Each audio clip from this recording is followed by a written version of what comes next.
Our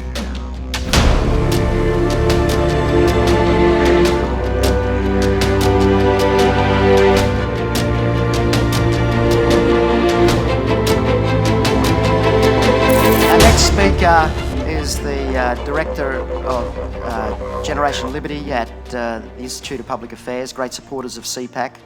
Many of you know the IPA. She's also a well-known campus warrior. Ladies and gentlemen, Renee GORMAN.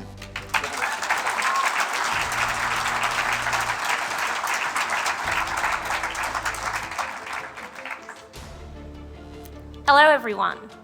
As you just heard, I am Renee GORMAN and I am the National Manager of Generation Liberty at the Institute of Public Affairs. It is a privilege to be speaking at CPAC today.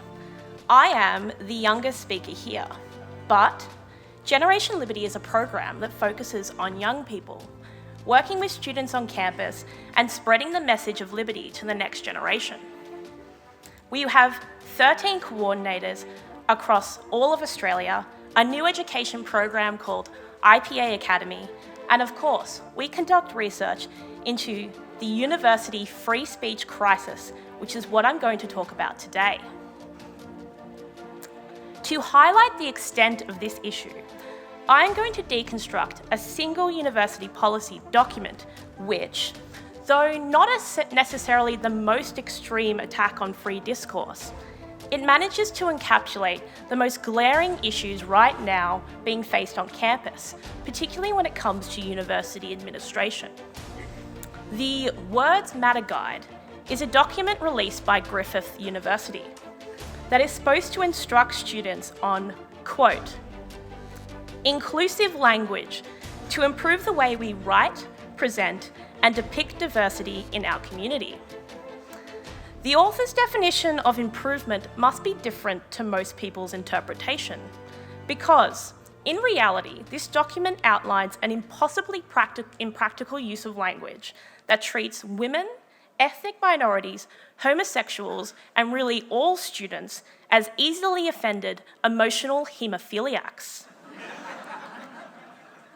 The document outlines how to be inclusive while teaching and communicating. One must, quote, look for alternatives to literature or materials that are demeaning or non-inclusive.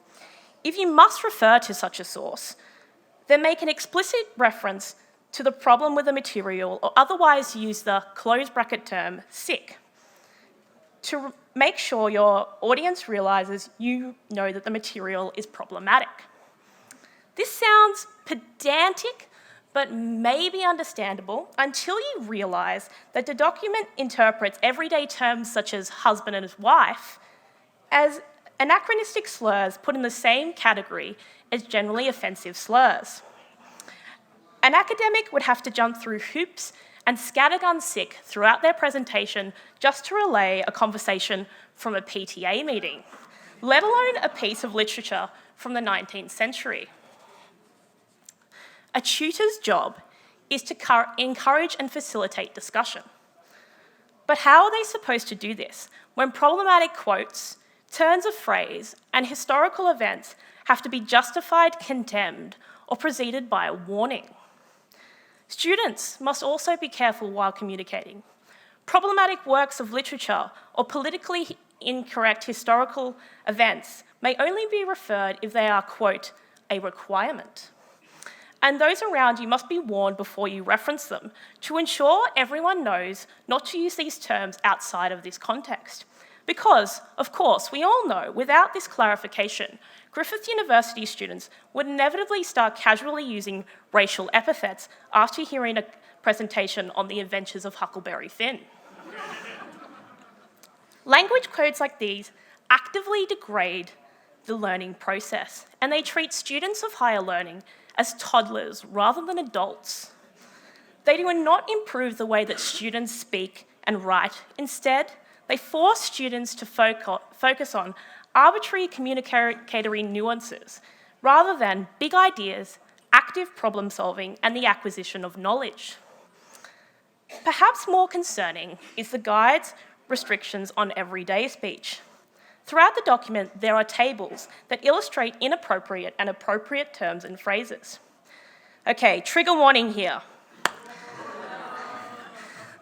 These terms include horribly offensive terms such as, "Good morning, ladies and gentlemen."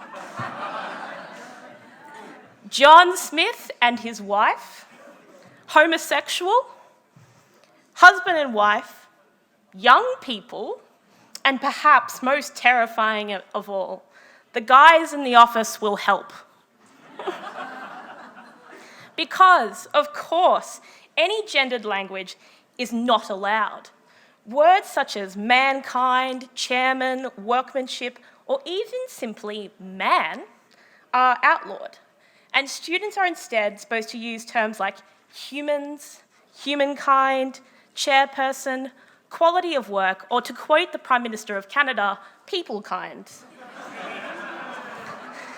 As NPCs, they are expected to regurgitate a Dettol-sterilised version of the English language, lab-tested to kill 99.9% of creativity. Beyond the attack of free speech, this section also highlights how absolutely out of touch the elitists who wrote this document are. In their rush to display their beautiful feathers of virtue, these administrators and academics who wrote this document reveal their disdain for everyday Australians and the working class. As the new 1%, they attempt to correct and censor the horrifically offensive language of their social inferiors. These sorts of documents encourage divisive and untrusting culture on campus because they encourage staff and students to assume the absolute worst of each other's speech. There is a term in psychology called a cognitive distortion, which describes an exaggerated or irrational thought pattern. An example of a cognitive distortion would be immediately assuming that your friends hate you when they cancel lunch plans. In the case of the authors of this document, that may actually be true. But this document from Griffith University practically encourages cognitive distortions and justifies the worst negative thinking patterns. When someone uses the term a husband and wife, 99.9999999% of the time, they are not using that term to intentionally exclude homosexual couples. When a staff member says John Smith and his wife, they are likely saying that because they don't know John's wife's name, not because they only see her as a domestic accessory. To teach young people to assume the worst intentions of others' language and to reaffirm their cognitive distortions is a recipe for a mental health disaster, the effects of which are becoming evident. But to backtrack a little, do most students at Griffith University follow this ridiculous guide? Do most academics follow this guide? The answer is resoundingly no. For one, it is borderline impossible to follow this guide as it contradicts itself multiple times, but that is perhaps one of the most disturbing things about documents like these. They are used selectively. They are a weapon that is wielded against students who step too far out of line, or as an excuse to punish a lecturer or tutor who won't follow a department consensus. Like the American tax system that brought down Al Capone, they are deliberately broad and vague, so nearly everyone is guilty of a speech crime. They even go so far as to direct those with malicious intent to the Australian Human Rights Commission, the mother of all star chambers. But still, there are some that will tell you that there is no free speech crisis on Australian campuses. Members of Parliament, bureaucrats, vice-chancellors, university administrators, and other glorified pencil pushers that will continue to downplay the issue or state that it doesn't exist at all. They insist that incidences of movie bans, speaker deplatforming, and even violent protest are rare isolated occurrences or the result of conservative or libertarian students causing trouble by being deliberately provocative. But please notice, when these naysayers speak, they never talk about how students feel about free speech on campus. They never say, hey, We've done this survey with our students, and they say they all feel comfortable expressing themselves. Or I have met with students and spoken with them about this issue. I have never once heard of a Vice-Chancellor sitting down and talking with one of the student groups that has had their event shut down or aggressively protested. They have plenty of time for the aggressive minority of students who shut down events, but no time for the victims, and they do not seem interested at all in the opinions of the silent majority of students on campus. I know this from first-hand experience. Many of my events faced shutdowns during my time at university. I reached out to the Vice-Chancellor and tried to meet with him. I was told that he had no time in the entire semester to meet with me. I'm surprised that a Chancellor can claim to have any authority on student issues or what's going on at the student level when he claims to have no time to actually speak with students. This lack of consultation with the majority of students has been seen time and time again. When universities refused to allow the Ramsay Centre on Western Civilization on campus, they gave in to the demands of a radical academic staff and a very small minority of students. But there appeared to be no attempt to consult with average students and find out if they were interested in this learning opportunity. If they had done even the smallest amount of research into the subject enrolment, they would have seen that the more traditional art subjects are the most popular, the exact kind of subjects that Ramsay wanted to provide. But they don't care what students want or think. They want to tell students what to want or think. They use the constant cries of a weaponized minority, claiming uncontrollable racism, sexism, homophobia, and any other bigotry you can think of, all apparently rampant despite the left's dominance of these institutions. These provide an excuse to continue to inflate the already enormous bureaucratic staff numbers, and with even more unnecessary diversity officers and specialist trauma counsellors for any student who happens to get a paper cut. This is all about control, money, and the easy way out. Because they know if they did provide students with real free expression and started treating them like adults instead of overly emotional infants, they may discover that most university students are actually young adults who can solve their own problems without the aid of superfluous and overpaid university babysitters.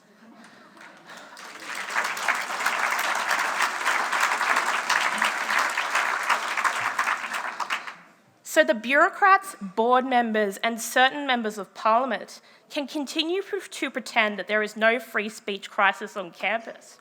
But in the meantime, students at Griffith University have to worry about damning themselves through the use of horrifically offensive terms such as sexual preference and blind person. But I want to leave you today with this message. This is not the students' fault. I know a lot of you will see footage of student protesters, professional activists, or perhaps the protesters outside, and think that my generation is a bunch of ignorant, fragile, and overgrown toddlers. But that is true of only max 2% of young adults. For one, look at the protesters. They've generally been at university for about 12 to 13 years. They're barely students anymore.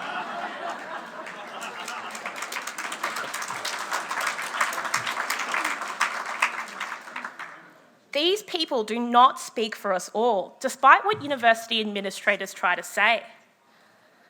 The students haven't changed, the universities have.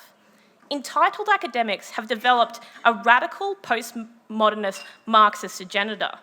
And before anyone points it out, yes, I know Marxism and postmodernism are completely different ideologies and they contradict each other, but the far left have never been known for their consistency. And they have forced the union of these two unholy ideologies to create one mutated abomination. And universities have seized upon this as an excuse to grow their budgets and their power. Students still want to be exposed to new ideas and debate, just like every generation before them. The most popular events that Generation Liberty runs are our debates, which have had crowds of over 400 students at some universities. More and more intellectually starved young adults are seeking the ideas that universities will not expose them to. The far left can twist and censor the truth within the walls of an institution, but in the age of the internet, ideas cannot be censored, however much they are trying. Conservative, libertarian, and classical liberal student groups are rapidly expanding in spite of the attempts to censor them. There is a backlash coming. A rebellion has already begun, but we need to work together. Libertarians, conservative, classical liberals, reasonable left-wingers, yes, they still exist. Like most modern politics, it's a case of the elites, the establishment versus the silent majority. Despite the enemies of free speech having the institutional high ground, we have the numbers. It's a question of mobilising the large and diverse group of people who believe free discourse is inherent and necessary to the very purpose of a university education. Politics is downwind of culture, but also of education. My hope is that you will all play your part in winning one of the most important of strategic and principled victories. Because, in the words of Margaret Thatcher, sometimes you have to fight a battle more than once to win it. Thank you.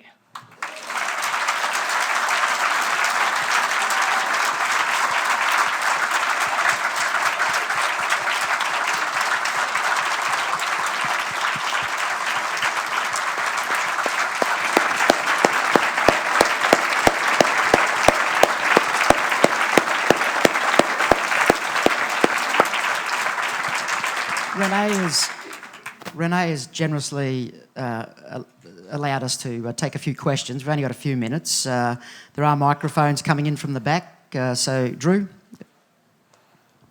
Renee, welcome. Thank you for coming and having your voice for student liberty. As an academic myself, I'll just let you know, I don't know if you've read the news today, but Queensland University signed a $50 million deal with the Ramsay Centre to publish and put in...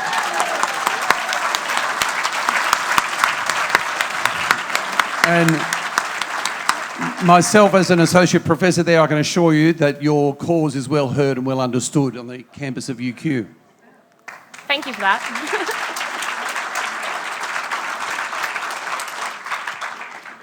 Hi, how's it going? Good, thank you. As someone who is actually also a UQ student, I would actually like to highlight that I have actually never heard of your association, and there is definitely a free speech crisis. As someone who walks across the quad, I have never been approached by a conservative or someone of the liberal side. It's always someone, with socialist agenda, and I'd like to ask, why do you think that is that we can't get up and have these discussions? There's no debate, and unfortunately, yes, people who are in administration know about it, but students don't. What do you think can happen to resolve that? I think there is a problem of the silent majority being too silent. The main thing that I always tell students when I talk to them is, don't be quiet in class, don't write what you don't believe just because you think you're going to get a good mark. Because that's not the way that we change the future. That's the way that we make things stay the way they are. But Generation Liberty, the program that I run, is growing. We do have a campus coordinator on your campus, which I can direct you to. And also, as a side note, any young people here, 25 or younger, please approach me and you can sign up to Generation Liberty and you'll get one of these attractive Margaret Thatcher stubby holders, which will make you so popular at parties.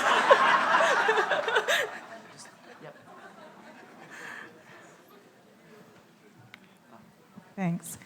I just wanted to say how inspiring your talk was. Oh, thank you. From the older generation, I really feel uplifted that I had thought that all young people followed the march of the left, but it's so good to hear a positive, strong woman. Thank you.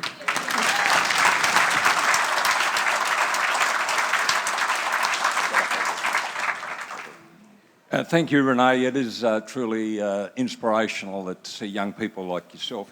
My son Daniel has just finished Griffith University on the Gold Coast campus, and he has sent me this photo, which I'll just describe, but I've got a question. It's got LGBTI safe place on the front. A safe space. Bear in mind, I've been to other non-university meetings there just to use their hall, and when you walk from the place out to the car park at 8 o'clock at night, you can see the library full of, dare I say, people with very dark hair studying, but that's not my question is. What is happening on campus? Are the LGBTI community in the universities here, are they really, is this coming from the top, or are they demanding safe spaces, or is this just... So yes, safe spaces are on most campuses these days, even they may be concealed under a different name. But the thing that particularly annoys me about them, apart from the fact that I don't think they should exist, is that they're not really for all LGBTQI students. I know of multiple gay students who are conservative or libertarian who've been kicked out of these spaces. I'm not welcome in the women's space. These are not spaces for anyone of that claiming that identity. These are political spaces, and they should be called out for what they really are.